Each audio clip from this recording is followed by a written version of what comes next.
we've got a new workflow update. This one is all about giving you the ability to refund within triggers in your workflows. This feature allows your business to automate workflows based on refund attempts, streamlining communication and workflow processes surrounding refunds. Let's talk about those benefits. First of all, this is an enhanced automation update. Now your business can trigger automated workflows based on refund attempts. This is going to allow you to customize those notifications.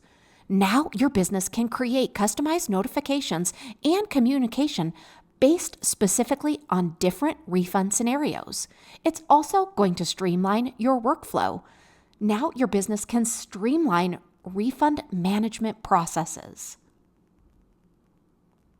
Let's talk about some simple practical use.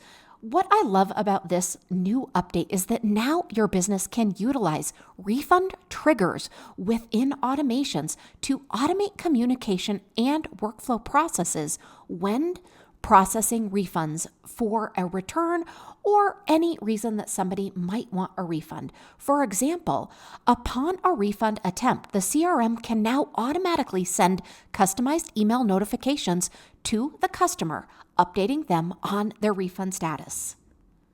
So let's talk about exactly where to do this and what you need to do. First of all, this is going to happen in workflows.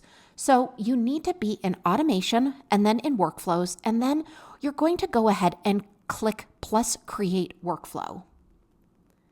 Now, as always, you can pick a template or start from scratch, but we're going to be starting from scratch. Now, this new trigger that you're going to be selecting is the refund trigger. You're going to go ahead and click on Add Filters after you've added that trigger. And you're going to select those specific filters that you want to use. This could be the amount, this could be status, type, anything like that. Now you're also going to have the option to customize different added filters. So this again is going to be type, status, source, amount. So you can actually have multiples so that you can really perfect exactly how you want your trigger to work. Now let's go ahead and access our templates. This is going to be under marketing, then under emails, and then under templates, or you're going to go ahead and select the 3-dot kebab so that you can edit something you've already got existing. Now I want you to go ahead and access the custom values. This is going to allow you to select payments. So go ahead and search for payments. And now select under that payment status, select refund. Now you can go ahead and add a refund custom value.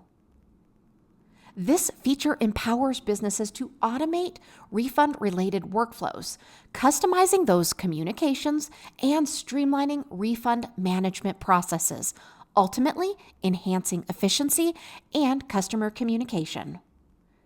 We hope you enjoy this new feature. Let us know if you need any help at all.